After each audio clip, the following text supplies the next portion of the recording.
WhiskyJason here, whiskey from the viewpoint of an American over here in Germany, tasting rare and exotic whiskeys. Today I have something from a brand new independent bottler from Germany. The name doesn't sound like it, but it is Douglas Thomson Signature Edition Single Malt Scotch Whiskey, and this is from the Tullibardine Distillery.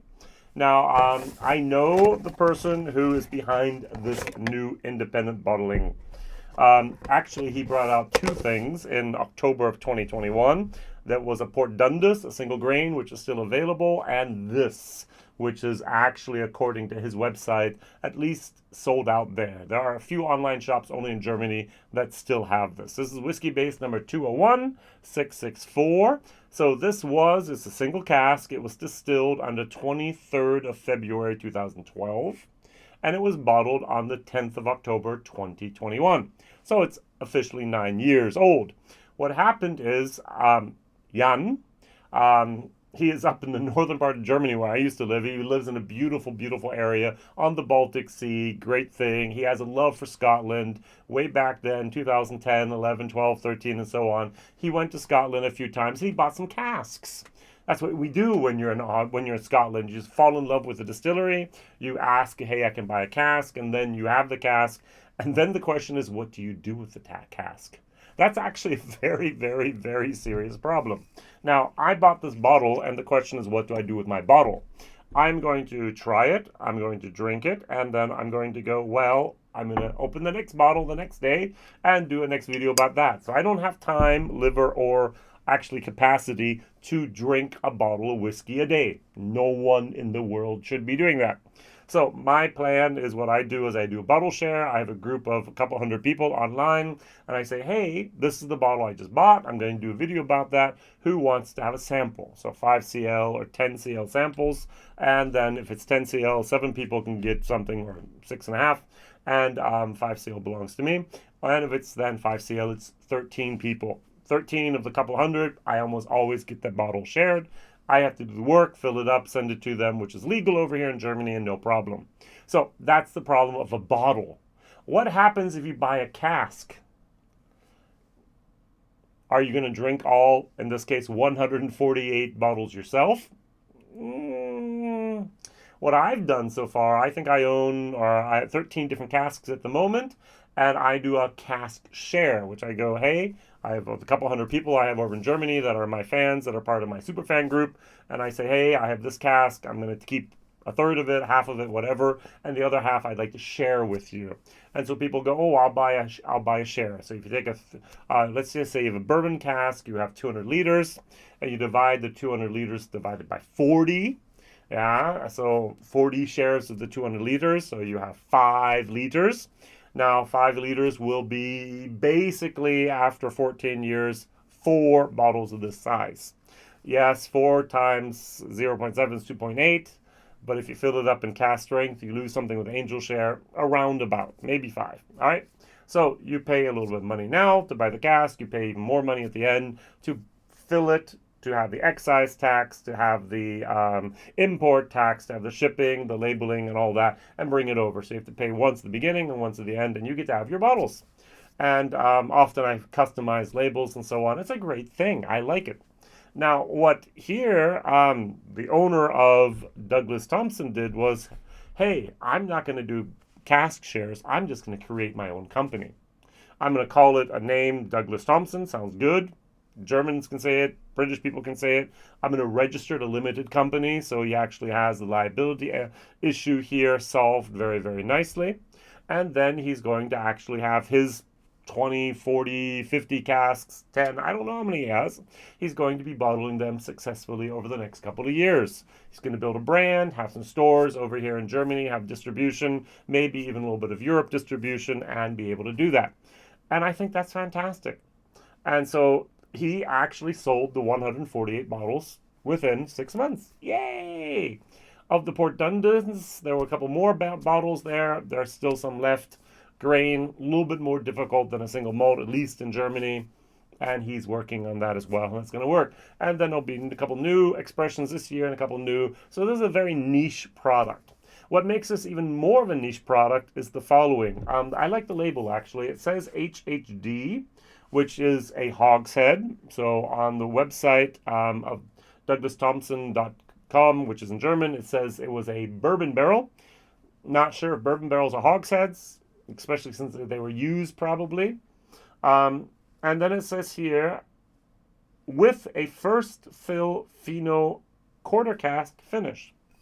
Now, we have different types of sherries. Fino is the lightest and the palest of them. A little bit salty. You have Manzanilla, which is basically Fino from a special place. You have then Palo Cortado. You have Oloroso. You have here our Pedro Jimenez.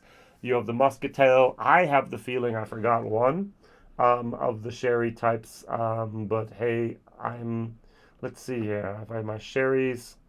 The types. Fino, Manzanilla, Amontillado. I forgot the Amontillado. So Amontillado, Manzanilla, and Fino are all matured under a layer of flor. Flor is a yeast layer that protects the oxygen from actually oxidizing that white wine. Oloroso actually has not that layer on the top. Palo Cortado, you had the layer at the beginning, it died off, it was killed. Both can happen, and then you have that, and you have your Pedro Jimenez, which is and of course you have your Moscatel.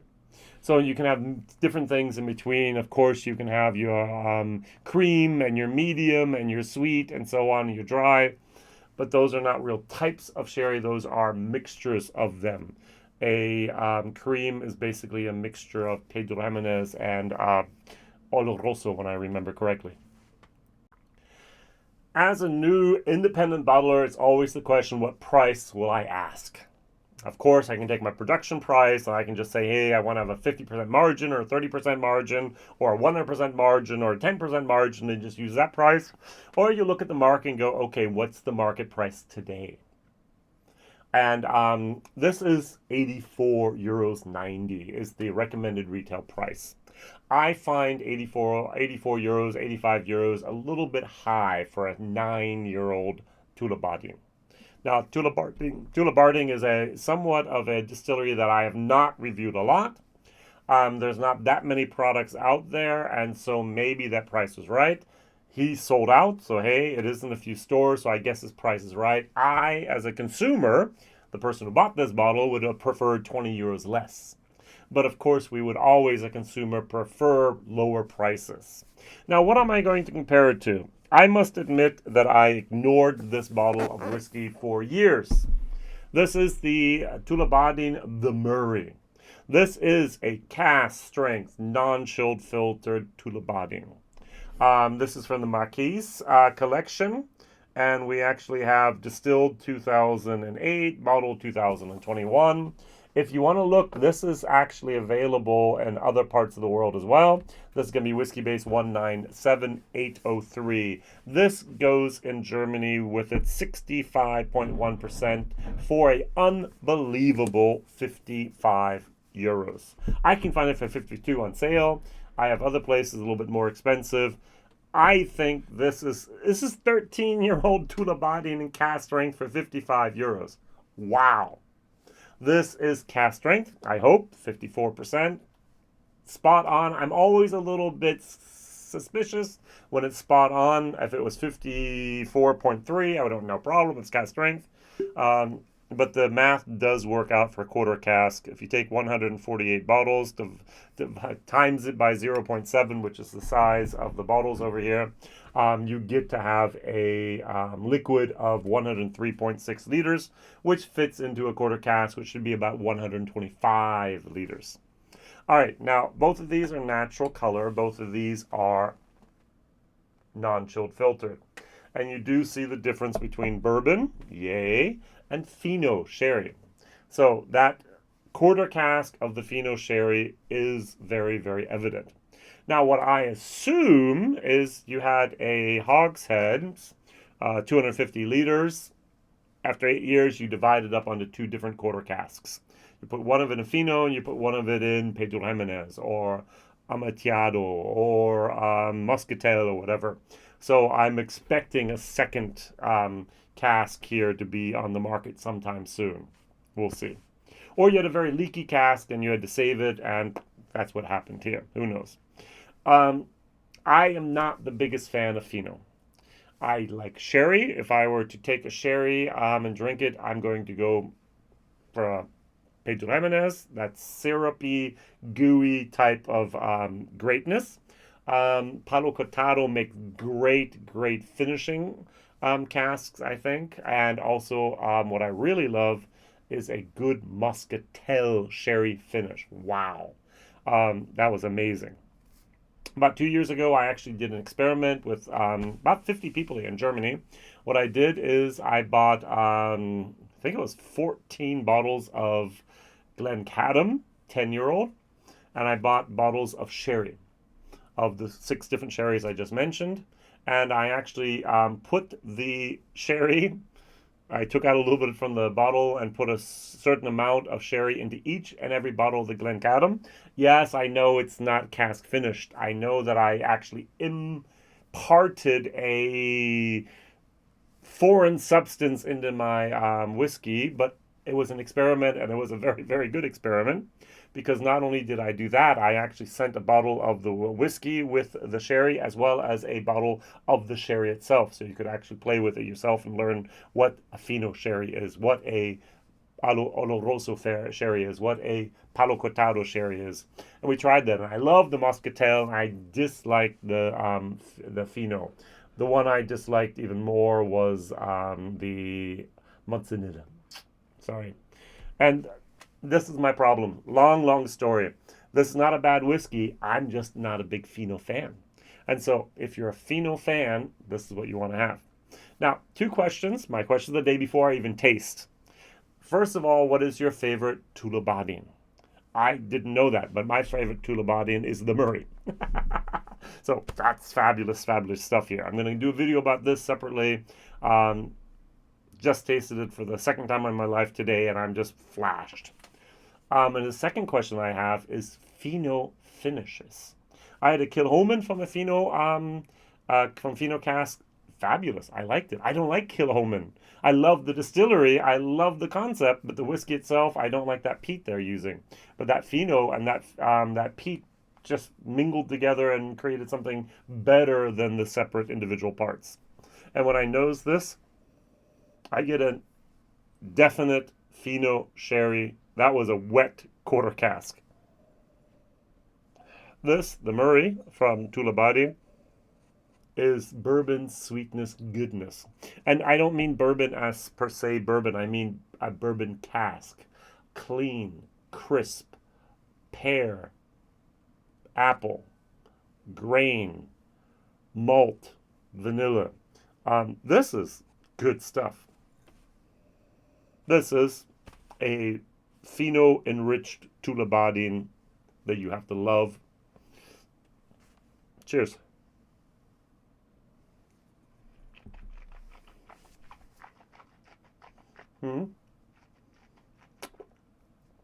What I really think is interesting, the 54% ABV, not a problem. The 9 years, not a problem. If you would have said this is a 14-year-old product from Tullibardine finished for a year, I would have, yep, no doubt whatsoever. I think Tullibardine, almost like a good Glencadam, is the perfect canvas to actually paint on with a finish. The distillate itself is so pliable. That's the word, that's the word I'm using. As my brain says, you can actually mold. It's pliable. It's moldable. I don't know if moldable is a real word here. And I think that finish is on the border, for me, in my opinion, of almost overpowering this whiskey. It's there. It's definitely there. It's Fino. And as I said, I'm not a big Fino fan. This is a C minus whiskey for me for taste. And for a value for money, it's a D. I think 85 euros is too much for this product. And yet, I'm wrong. Because the market, at least for 148 bottles, sold out. Now, if he had actually done a small batch, let's say he had 10 of these, and not 148, but rather 1,480 of these bottles, would he have sold those at that price? Probably not. It's much, much easier as a new independent bottler to find 148 people that are your friends that are willing to try something for the first time than it is to find 1,000 and 1,500 people. That is really a problem that we as smaller importers and independent bottlers have, is increasing our reach, creating brand awareness. And I think Jan, with his company, with Douglas Thomson here, has done a very, very good job of starting small and working his way up. This is not he's not living from this. It's not his business. That is his only thing is he's supporting himself with. No, this is a hobby he's now turned into a business model that he's going to ramp up over time and see what happens. And I find his design, creating the logo, creating the boxes here, the bottles, and everything that he has, getting that set up with the distribution, well done, well done. I know I'm doing similar things with bourbon over here in Europe. That we import the bottles, we're building brand awareness, we're actually creating distribution networks, being at whiskey fairs and creating buzz about the products. And hopefully I have helped in the international world to make you at least aware of something called Douglas Thomson, a brand new independent bottler from Germany. This is fantastic. The Murray from Tullibardine, 55 euros.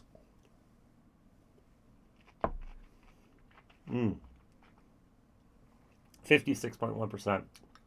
I can't wait to do my review about this. Good stuff. Question number 1, what is your favorite Tullibardine? The Murray. Question number 2, what other products do you know that have Fino finishing or full maturation? Kilhoman. Thank you very much for watching, liking, subscribing, sharing, telling others, and commenting. All the best. Whiskey Jason here. See you soon. Bye-bye.